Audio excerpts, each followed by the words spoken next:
Selamat datang di Mindset Jangka Panjang. Tempat kita berhenti sejenak untuk merenungi hidup yang sering kita jalani begitu saja. Di sini, kita tidak hanya bicara tentang bagaimana menjadi sukses, tapi bagaimana menjadi manusia yang utuh. Hari ini, kita akan memasuki medan perang paling sunyi.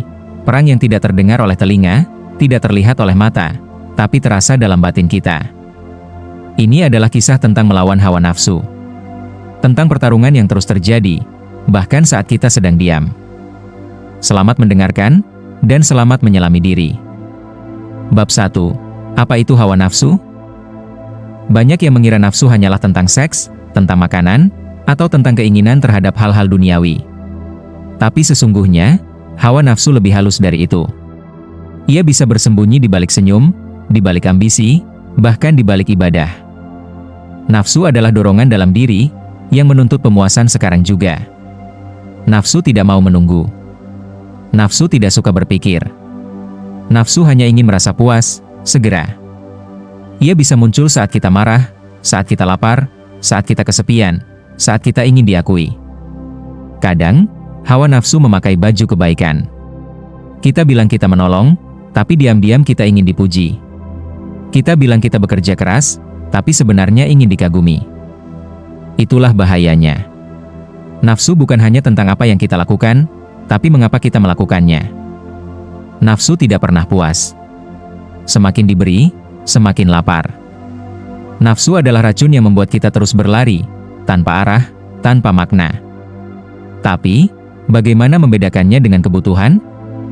Pertanyaannya, bukankah lapar, marah, ingin cinta adalah hal normal? Jawabannya, ya, semua itu manusiawi.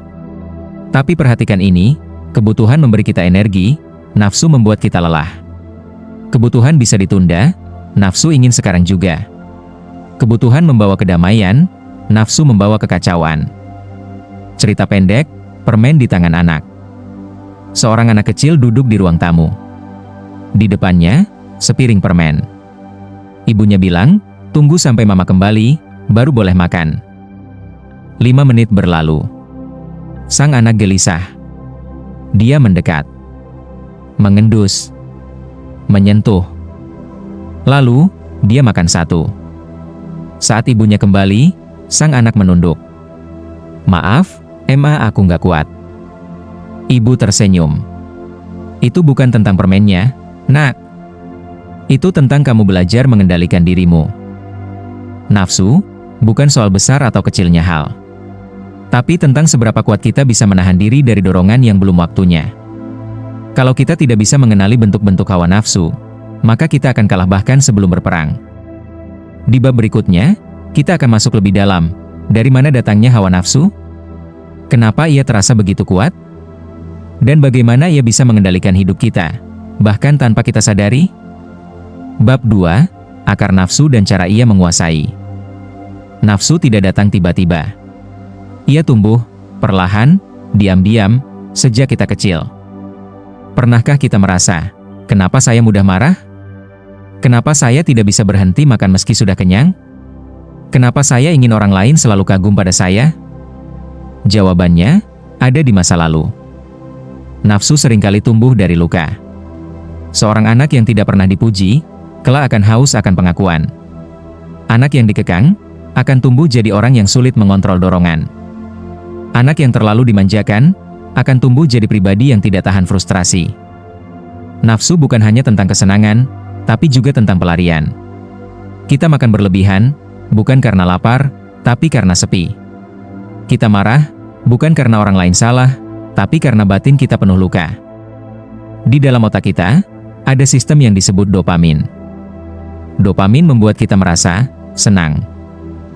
Tapi hati-hati, karena dopamin tidak tahu mana yang baik, mana yang buruk. Ia hanya peduli, ini enak? Ulangi. Dan begitulah nafsu bekerja, menciptakan lingkaran setan. Kita ingin senang, kita ikuti dorongan, kita menyesal, kita ingin pelarian lagi, kita ulangi lagi. Lama-lama, kita dikendalikan. Kita jadi budak dari pola yang tak kita sadari. Nafsu yang tak dikenali, akan mengakar diam-diam, seperti benalu yang tumbuh di dalam. Pertanyaannya, kenapa kita terus mengulang kesalahan yang sama meski tahu itu salah? Jawabannya, karena otak kita mencintai jalan yang sudah pernah dilewati. Ia menciptakan jalur cepat. Jika kita selalu merespon frustrasi dengan marah, maka otak akan terus mengarahkan kita ke sana. Tanpa kesadaran, kita mengulang, bukan karena mau, tapi karena terbiasa. Ada seorang lelaki. Ia sudah punya pekerjaan bagus, rumah besar, istri yang setia. Tapi dia tetap merasa kosong. Ia gonta-ganti mobil. Ia kejar wanita lain. Ia kerja siang malam. Tapi tetap, hatinya sepi. Hingga suatu hari, temannya bertanya, "Apa yang sebenarnya kamu cari?" Ia terdiam. "Mungkin, aku tidak sedang mencari. Aku sedang lari." Nafsu bukan membawa kita maju, tapi membuat kita terus lari. Lari dari rasa yang tidak pernah kita selesaikan. Jika kita ingin menang melawan hawa nafsu, kita tidak bisa hanya mengandalkan niat. Kita perlu ilmu. Kita perlu latihan. Kita perlu memahami bahwa nafsu tidak akan pernah mati, tapi bisa dijinakkan. Di bab berikutnya, kita akan mulai belajar bagaimana cara mengendalikannya. Apa teknik yang bisa dilakukan? Bagaimana kita membangun kekuatan dalam, bukan hanya untuk menahan, tapi untuk mengubah arah dorongan itu?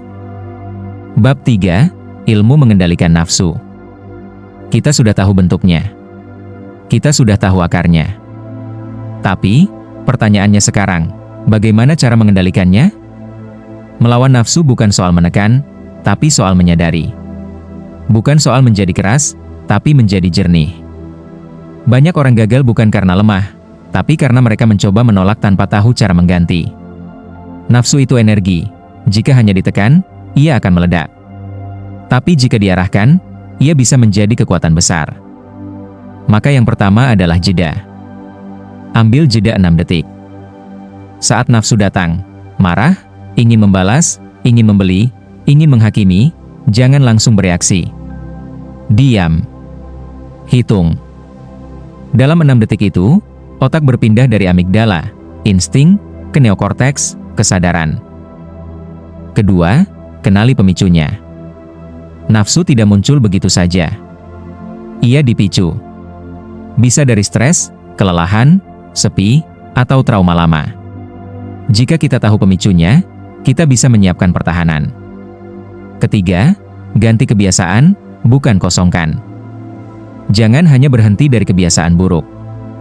Gantikan. Jika biasa main media sosial berjam-jam, ganti dengan baca atau jalan. Otak perlu rutinitas baru, bukan kekosongan.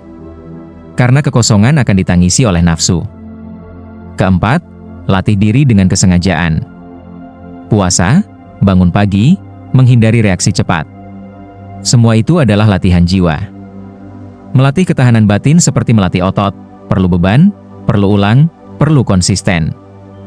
Pertanyaannya, apakah saya harus menunggu sampai nafsu hilang dulu baru bisa hidup tenang? Jawabannya, tidak. Nafsu tidak akan pernah benar-benar hilang. Tapi ketika kamu mengenalinya, menjinakkannya, dan mengarahkannya, kamu tidak lagi dikendalikan olehnya. Itulah yang disebut ketenangan sejati. Buku terbuka cerita pendek, pecandu game yang menemukan jeda. Dulu, ia tidak bisa berhenti main game. Setiap kali pulang kerja, langsung menyalakan layar. Dia bilang, game membuatku lupa beban. Suatu hari, ia coba satu hal, bernapas selama 10 detik sebelum menyalakan komputer. Dalam napas itu, dia bertanya, apakah aku main karena ingin, atau karena lari? Dan di detik itulah, kesadaran masuk.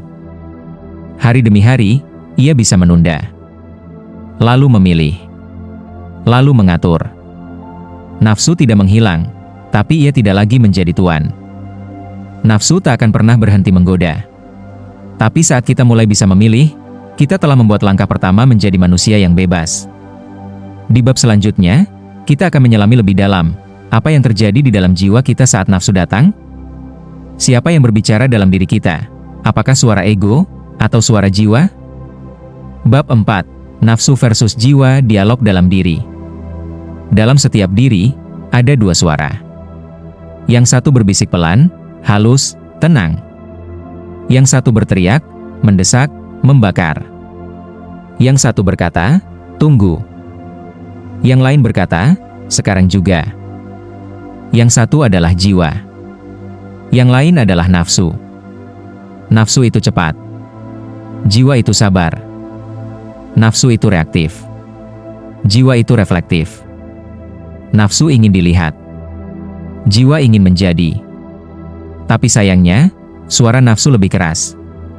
Karena nafsu hidup dari dunia luar, pujian, kekuasaan, pencapaian. Sedangkan jiwa hanya bisa terdengar dalam kesunyian. Itulah kenapa kita jarang mendengar suara jiwa, karena hidup kita terlalu bising. Kita perlu diam. Kita perlu menyendiri. Kita perlu berhenti, agar bisa mendengar siapa yang sedang bicara. Ketika kita ingin membalas kata-kata menyakitkan, suara mana yang bicara? Ketika kita ingin membeli barang yang tak perlu, siapa yang mendorong kita? Dalam tiap pilihan, ada dialog. Dan yang menang, bukan yang benar, tapi yang kita dengar. Pertanyaannya, bagaimana caranya membedakan mana suara jiwa, mana suara nafsu? Jawabannya, suara nafsu membuat kita gelisah kalau tidak dituruti. Suara jiwa membuat kita damai meski tidak mendapat apa-apa. Nafsu butuh pengakuan dari luar. Jiwa cukup dengan ketulusan dari dalam. Buku terbuka cerita pendek, pengusaha yang memilih mundur. Dia sudah berada di puncak. Perusahaan besar. Mobil mewah. Kehidupan yang katanya ideal. Tapi malam-malamnya hampa. Jantungnya sering berdebar. Tidurnya gelisah. Lalu datang satu momen. Di tengah rapat penting, dia diam. Lalu berdiri. Saya berhenti. Orang-orang bingung. Tapi dia tersenyum. Saya sudah terlalu lama mendengar semua orang. Sekarang saatnya saya mendengarkan diri saya sendiri. Dan malam itu, untuk pertama kalinya setelah bertahun-tahun, dia bisa tidur tenang. Kita bukan hanya butuh menang, kita butuh damai. Dan damai itu bukan hasil dari mengalahkan orang lain, tapi mengalahkan dorongan dalam diri sendiri.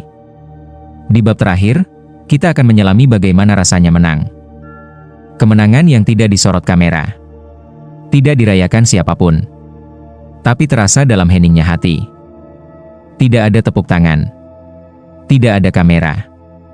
Tidak ada medali. Kemenangan melawan hawa nafsu adalah kemenangan yang paling sunyi. Tidak akan ada yang tahu bahwa kamu sempat ingin marah, tapi kamu diam. Tidak akan ada yang tahu bahwa kamu sempat tergoda, tapi kamu tolak. Tapi hatimu tahu. Jiwa kita tahu.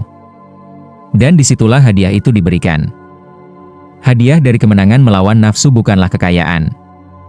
Bukan popularitas. Tapi sesuatu yang jauh lebih mahal, ketenangan. Nafsu membuat hati berisik. Jiwa yang menang membuat batin sunyi. Nafsu membuat kita haus terus-menerus. Jiwa yang menang membuat kita cukup. Di saat orang lain terus berlari, kamu bisa berjalan pelan dan tetap merasa penuh. Itulah tanda kamu menang. Bukan karena kamu tidak punya keinginan, tapi karena kamu tidak lagi diperbudak olehnya. Pertanyaannya, apakah aku akan selamanya bergumul dengan hawa nafsu? Jawabannya, ya. Karena kamu manusia. Tapi pertempuran itu akan menjadi lebih ringan, lebih jernih, lebih penuh kesadaran. Dan suatu hari nanti, kamu tidak lagi takut pada nafsumu. Karena kamu tahu, kamu sudah berteman dengannya. Kamu mengenalnya, dan kamu tak lagi tunduk padanya. Buku terbuka cerita pendek, Lelaki Tua dan Kursi Kayu. Seorang lelaki tua duduk di teras rumahnya. Di sampingnya, cucunya bertanya, "Kakek, apa kakek sudah menang melawan nafsu?" Si kakek tersenyum, menatap langit senja. "Tidak. Aku masih berjuang, setiap hari." "Lalu apa bedanya dengan dulu?" Kakek menatap mata cucunya dan berkata, "Dulu, aku merasa sendirian. Sekarang, aku bersama jiwaku. Dan dalam sunyi ini, aku tahu aku sudah jauh lebih kuat dari yang pernah aku bayangkan. Terima kasih telah menyertai perjalanan ini." Melawan hawa nafsu, bukan tentang menjadi sempurna, tapi menjadi sadar. Bukan tentang membuang semua hasrat, tapi memilih hasrat mana yang layak dituruti. Bukan tentang menjadi suci, tapi tentang menjadi manusia yang sadar dan tenang di tengah badai dunia. Karena pada akhirnya, kemenangan terbesar bukan yang terlihat, tapi yang hanya bisa dirasakan oleh hati yang telah kembali pulang. Terima kasih telah mendengarkan hingga akhir. Di channel Mindset Jangka Panjang, kita tidak hanya mencari cara untuk sukses di luar, tapi juga mencari jalan pulang ke dalam diri. Jika kamu merasa sedang berjuang, kamu tidak sendirian. Suaramu boleh lirih, tapi jiwamu kuat. Dan percayalah, setiap kali kamu memilih untuk menahan, untuk sadar, untuk diam, itu bukan kelemahan. Itu adalah kemenangan paling agung, yang tidak bersorak, tapi menggetarkan seluruh langit batinmu. Melawan nafsu bukan tentang menjadi malaikat, tapi tentang menjadi manusia yang sadar. Dan kesadaran itulah kemenangan sejati.